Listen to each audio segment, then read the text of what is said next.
안녕하세요. 오늘도 사연살롱을 찾아주셔서 감사합니다. 얼마 전 이혼을 한 40대 여성이에요. 첫사랑은 이루어지지 않는다고 하죠. 저 역시 그랬어요. 뭐든 처음을 함께했던 사람이라서 이별을 받아들이는 게 무척 힘들었죠. 새로운 연애를 할 때마다 늘 그 사람이 떠오르고 가슴 한켠이 아려왔거든요. 시련엔 시간이 약이라지만 첫사랑과의 이별만큼은 그렇지 않더라고요. 그렇게 가슴 깊이 꽁꽁 묻어둔 사람인데 20년도 더 지난 지금에서야 이렇게 다시 꺼내게 되었네요. 첫사랑과 만난 건 20살 봄이었어요. 예고 음악과를 졸업한 저는 97학번으로 대학에 들어갔죠. 벚꽃이 흩날리는 대학 교정은 눈부시게 아름다웠고 그래서 다들 들떠 있었어요. 지난 12년 동안 대학 입학만 바라보고 죽어라 공부했던 학생들은 자신들을 옥죄던 족쇄를 풀고 나온 죄수들처럼 온몸으로 자유를 만끽하는 것 같더군요. 마치 청춘의 특권인 것처럼 말이죠. 저도 그런 분위기에 휩쓸려서 허공에 붕 뜬 기분으로 신입생 시절을 보냈어요.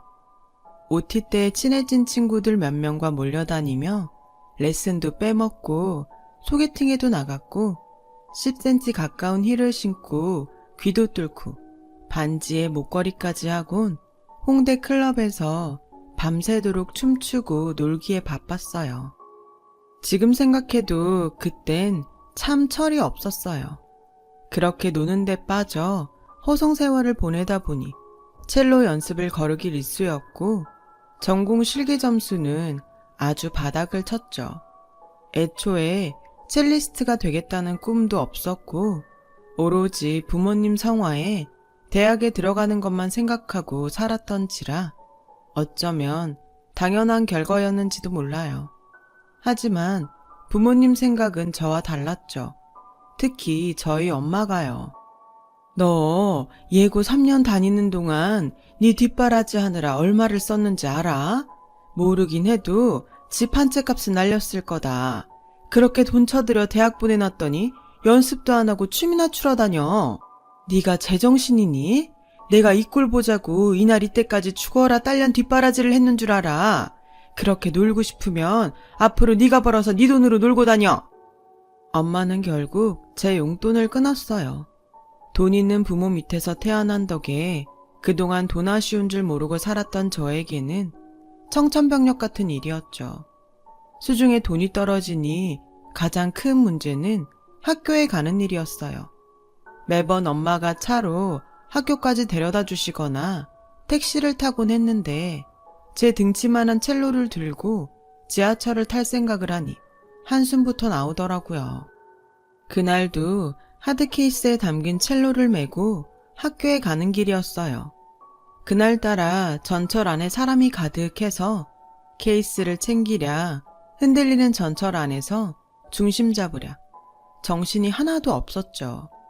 그런데 다행히도 제 앞에 앉아 계시던 아주머니가 자리에서 일어나지 뭐해요. 저는 이게 웬 떡이냐 했죠.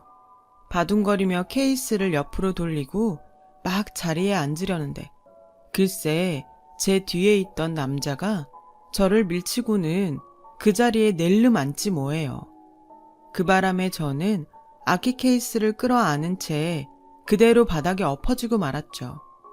순간 사람들 시선이 제게 쏠렸어요. 저는 너무 창피해서 아픈 건 둘째치고 스프링처럼 벌떡 일어났어요. 그런데 이 와중에도 저를 밀친 남자는 아무 일 없다는 듯이 눈을 지그시 감고 자리에 떡하니 앉아있지 뭐예요. 지금이야 그런 일을 당하면 당장 한마디 하고 사과를 받아냈겠지만 그땐 어려서 그럴 엄두도 못 냈어요. 창피한 게 먼저였으니까요. 그런데 그때였어요. 당장 일어나시죠. 그리고 저 여자분한테 사과하세요.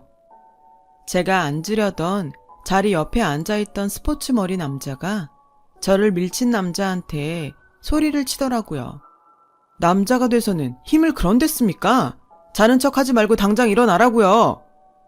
스포츠머리 남자는 소리를 높였어요. 그러자 주위에 있던 아주머니들까지 합세해 남자를 몰아세웠죠. 이 총각 말이 맞네. 이봐요. 얼른 일어나요. 사람이 염치가 있어야지. 아, 뭐해요? 당장 안 일어나고. 상황이 이렇게 되자 결국 남자는 자리에서 일어났어요. 그리고는 창피한지 얼른 다른 칸으로 도망치듯 가버리더라고요. 그제야 저는 자리에 앉을 수 있었어요. 그런데 기분이 좀 그렇더라고요.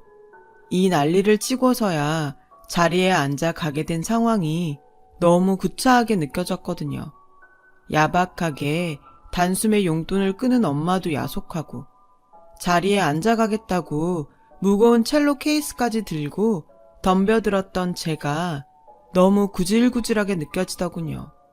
그래서 고개를 들 수가 없었어요.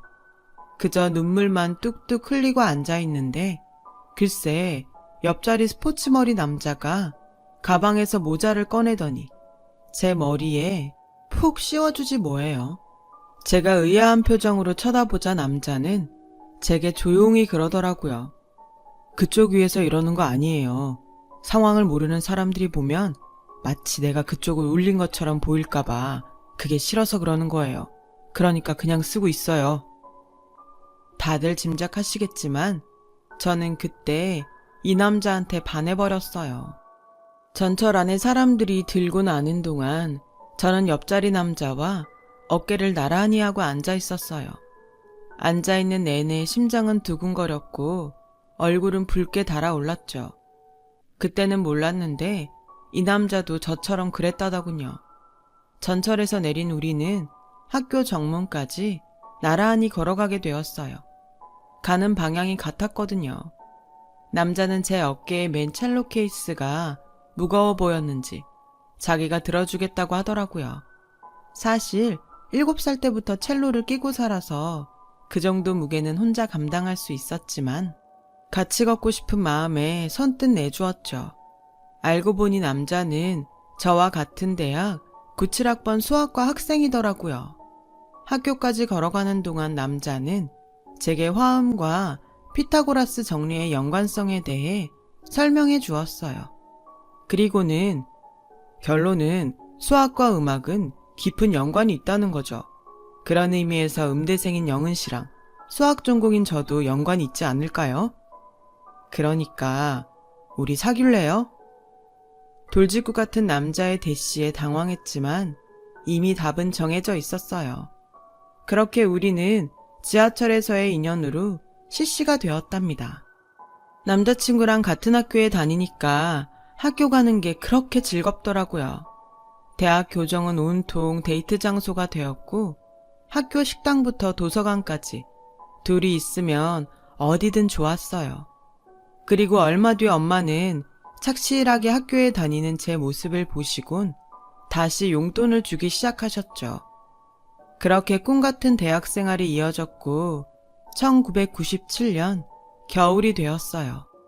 영화 접속의 흥행으로 서울 시내 곳곳은 접속 OST 중 하나인 살아보네, 사랑의 창가로 가득했죠.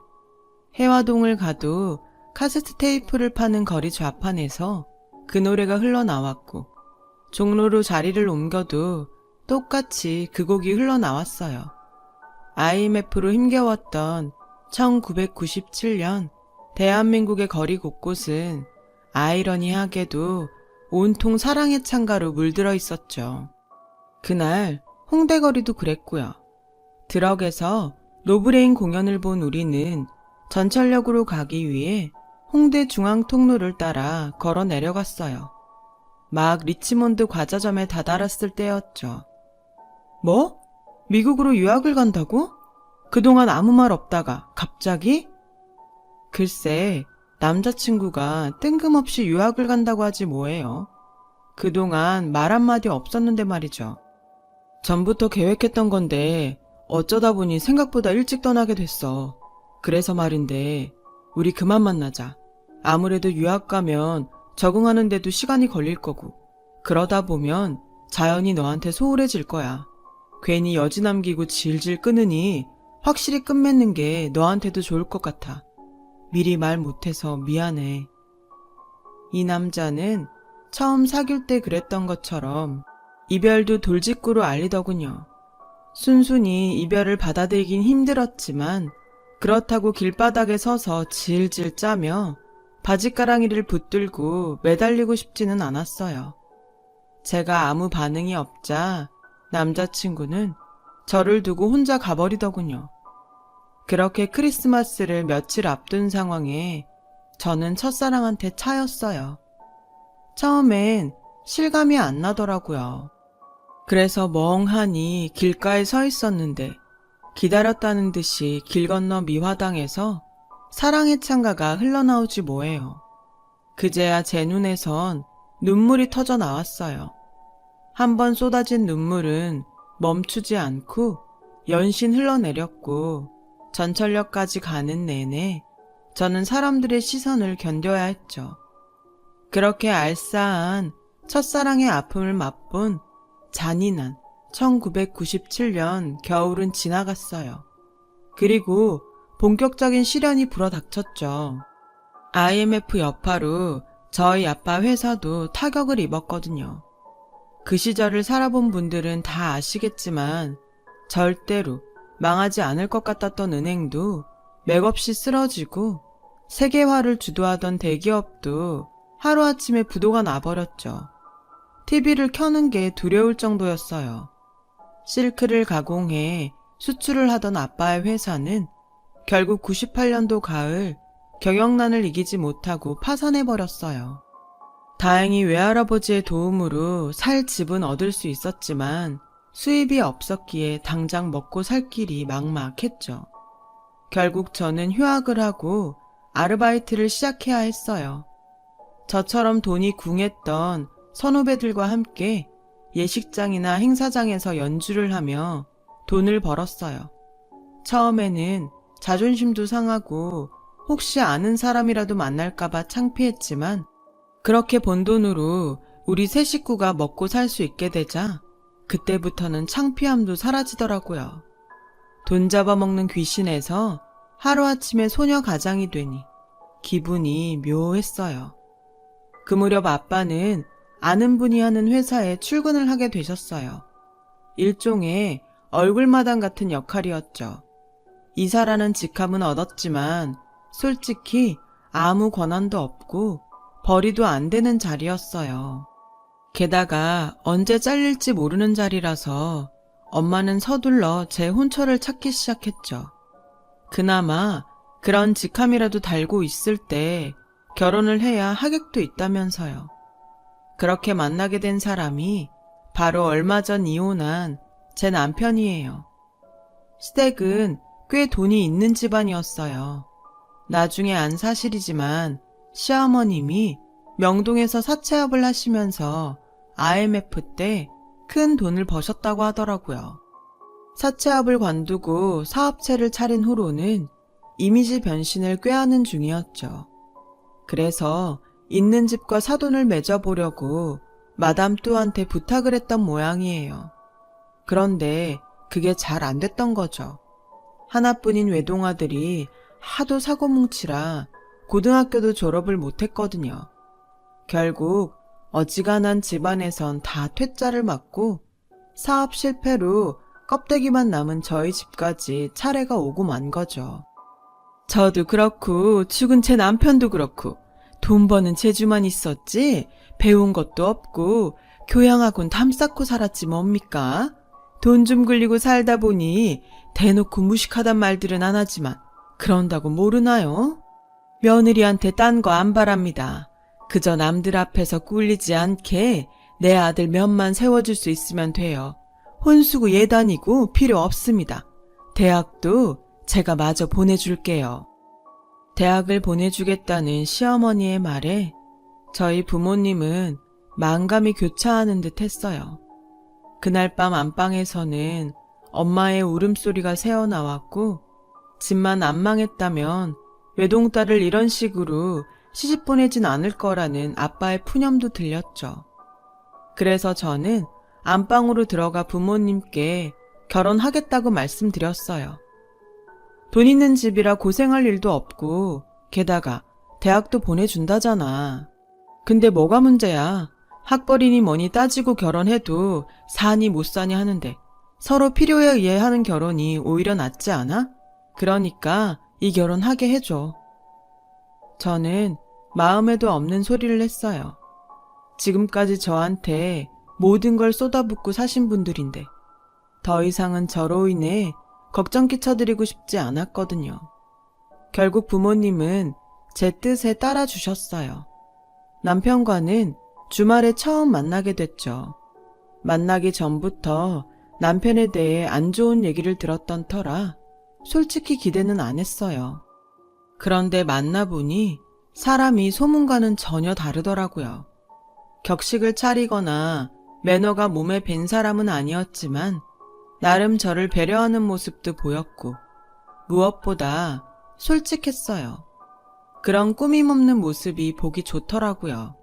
그래서 바로 결혼을 진행하게 됐어요. 비록 서로의 필요에 의한 일종의 정략 결혼이었지만 저와 남편은 사이가 괜찮았어요. 서로의 사정을 다 알고 시작한 결혼이라 오히려 마찰도 적었고요. 그리 나쁘지 않은 결혼이라 생각했죠. 그런데 결혼하고 반년이 다 되도록 시어머니한테선 복학 얘기가 없었어요. 그래서 남편한테 얘기를 꺼냈더니 원한다면 당장 다음 학기부터 등록을 해주겠다고 하더군요. 그런데 남편한테 그 얘기를 들은 어머님이 집으로 찾아오셨지 뭐예요. 너는 참 염치도 없다. 등록금이 한두 푼 하는 것도 아니고 레슨비로도 따로 내야 한다던데 그런데도 그걸 꼭 해야겠니? 막말로 네가 첼로 한다고 돈이 나오냐 쌀이 나오냐. 결혼할 때 몸뚱이만 딸랑 들고 와서는 어떻게 대학 보내달란 소리를 하니? 따박따박 네 욕심 챙길 생각 그만하고 며느리 노릇이나 제대로 해. 사람이 화장실 들어갈 때 다르고 나올 때 다르다더니 시어머니는 자신 입으로 한 약속도 지키지 않았어요. 문제는 그것뿐만이 아니었죠. 혹여 제가 친정에 돈이라도 보낼까봐 마치 저를 주인집 곳간 넘보는 도둑년 보듯 하셨어요. 툭 하면 가계부 검사를 하시고 수시로 통장 내역까지 보자고 달려드셨죠. 제가 세일하는 블라우스라도 하나 사면 돈 한 푼 못 버는 게 돈 아까운 줄 모른다시며 한 소리 하기 일쑤였고요. 그래놓고는 혹시라도 남편 귀에 얘기가 들어갈까봐 제 입단속을 하는 것도 잊지 않으셨죠. 그렇게 저는 복학은 꿈도 못 꾼 채 참고 살아야 했어요. 돈 많은 시댁 덕에 저는 동창들한테 부러움을 샀지만 실상은 10,000원짜리 한 장도 마음대로 못 쓰고 살았어요. 그래도 제 편을 들어주는 남편 덕에 결혼 생활을 이어갈 수 있었죠. 죽고 못 사는 인꼬 부부는 아니었지만 그래도 지금껏 살면서 큰 싸움 한번 안 하고 살기도 했고요. 그런데 알고 보니 제가 속았더라고요. 글쎄 남편이 결혼 후에도 숱한 여자들과 사실혼 관계를 맺으며 만나왔지 뭐예요. 그 뒤처리는 늘 어머님 몫이었고요. 그런데 이번 여자는 만만치 않은 여자였던 거예요. 조폭과 연결된 꽃뱀이었거든요. 안 그래도 회사 사정이 안 좋은 판에 내연녀가 제게 사실을 폭로하겠다며 엄청난 위자료를 요구하자 남편이 결국 제게 모든 사실을 실토하게 된 거예요. 저는 며칠 동안 배신감에 진저리 치며 눈물로 지새워야 했어요. 그동안 저를 구박하던 시어머니는 꼬리를 팍 내리고 울면서 매달리더군요. 이혼만은 안 된다며 못난 아들과 함께 평생 사죄하는 마음으로 살겠다고요. 솔직히 남편한테 마음은 이미 떠났지만 그렇다고 이혼할 용기는 없었어요. 15년 넘게 전업주부로만 살아온 데다가 전공인 첼로를 놓은 지도 오래돼서 당장 돈벌이를 할 자신도 없었거든요. 그래서 딱히 결정을 못 내리고 있었는데 사건이 터진 거예요. 친정 엄마한테 전화가 왔더라고요. 글쎄 아빠가 입원 중인 요양병원으로 사채업자가 찾아왔다지 뭐예요. 남편이 친정집을 담보로 1억을 빌렸다며 밀린 이자를 내놓으라고 말이죠. 전화를 끊고 남편한테 전화를 했지만 받지 않더라고요. 시어머니도 마찬가지였고요. 하는 수 없이 저 혼자 아빠가 계신 요양병원으로 달려갔어요.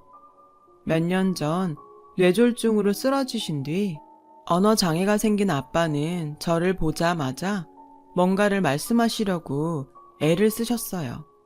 하지만 마음만 급할 뿐 전혀 알아들을 수가 없었고 당신도 답답하신지 급기야 아이처럼 엉엉 우시더군요. 그 모습을 보니 미쳐버리겠더라고요. 딸 자식이라고 하나 있는 게 병든 아빠를 이렇게까지 고생시키나 싶었죠. 그래서 바로 남편한테 문자를 보냈어요. 당장 아빠가 계신 병원으로 오지 않으면 경찰에 신고하겠다고요. 문자를 확인했는지 1시간쯤 지나자 남편이 시어머니와 함께 왔더라고요. 그런데 이 모자가 실성을 했는지 엎드려 빌어도 모자랄 판에 오히려 큰 소리를 치지 뭐예요. 그간 사위덕 보고 사셨으면 이 정도는 해줄 수 있는 거 아닙니까?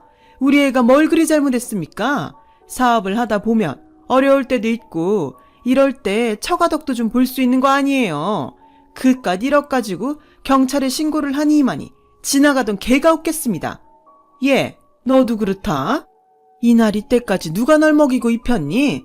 그거 다 내 아들이 벌어온 돈으로 한 거야. 쫄딱 망한 이 부모가 못한 거 내 아들이 했다고. 고마운 줄 모르고 어디서 까불어? 불과 며칠 전까지 이혼은 안 된다고 싹싹 빌던 시어머니는 완전 안면 몰수하고 달라진 모습으로 말도 안 되는 소리를 떠들어댔어요. 그걸 지금 말이라고 하세요? 그깟 1억이요? 그 집 우리 부모님 전 재산이에요. 그걸 말도 없이 사채업자한테 담보를 잡혀놨다는데 어떻게 가만히 있어요?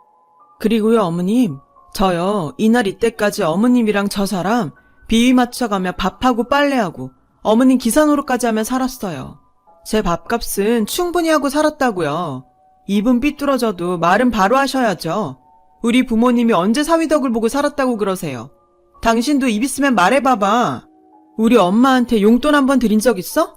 우리 아빠한테 셔츠 한 장이라도 사드린 적 있냐고. 툭하면 사업하느라 바쁘다고 핑계대며 명절엔 코빼기도 안 비춰놓군. 하긴 여자들 만나 딴 살림 차리느라 처가에 갈 시간이나 있었겠어? 저는 참다 못해 아빠 앞에서 남편의 외도 사실을 꺼냈어요. 그러자 아빠는 화가 잔뜩 난 나머지 침상 옆에 있는 각티슈를 힘겹게 남편한테 던지셨어요. 근데 그 모습에 남편이 피식 웃지 뭐예요. 뭐 이렇게 된 거 할 수 없네. 안 그래도 너랑 어떻게 정리하나 걱정했는데 잘 됐다. 이참에 다 터트리고 이혼하지 뭐. 그 사람이 내 애 가졌다더라. 나도 여기 오는 길에 연락받고 알았어. 진작 알았으면 구차하게 너한테 빌고 그런 일 없었을 텐데 말이야. 그러니까 깔끔하게 이혼하고 끝내자. 태도가 180도 달라진 건 이 때문이었죠. 파렴치한 모자의 모습에 치가 떨렸어요.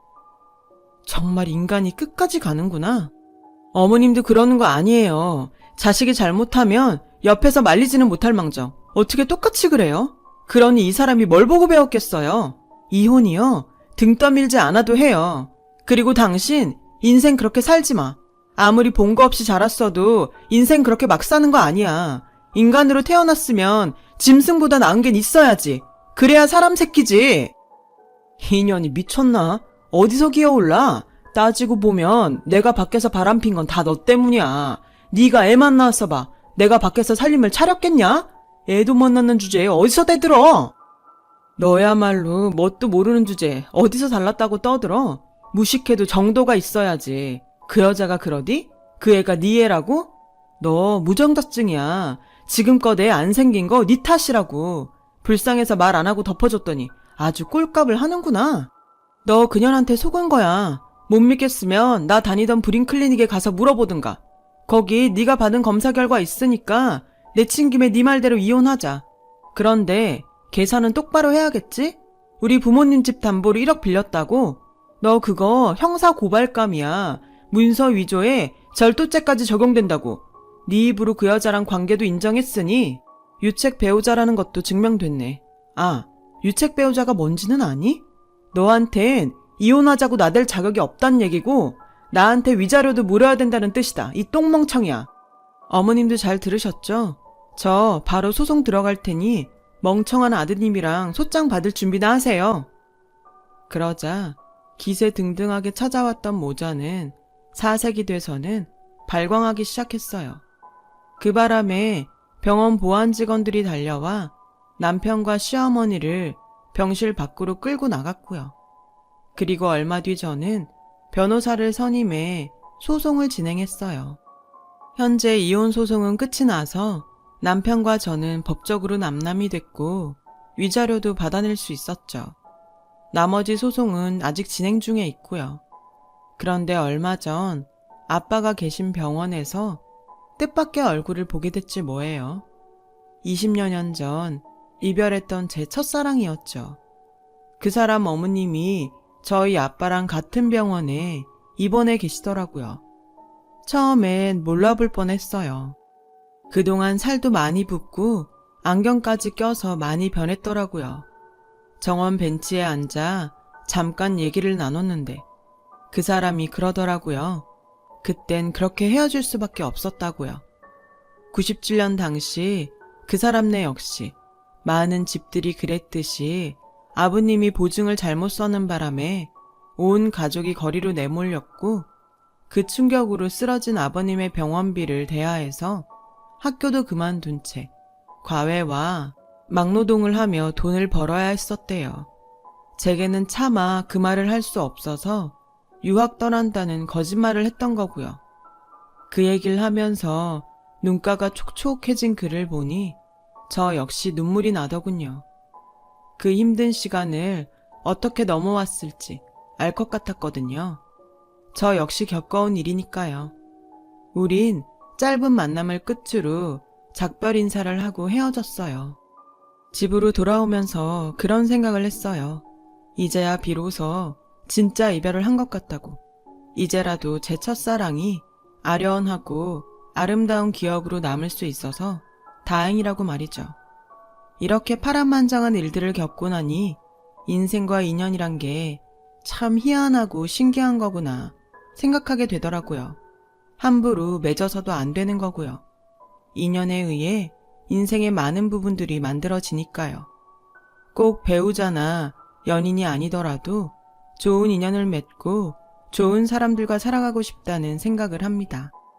지금까지 제 사연을 들어주셔서 감사합니다. 여러분의 곁에 소중한 인연들이 함께 하시길 바래요. 여러분, 사연 댓글에 응원과 현명한 조언 부탁드려요. 좋아요와 구독은 저에게 큰 힘이 됩니다. 오늘도 좋은 일 가득하세요.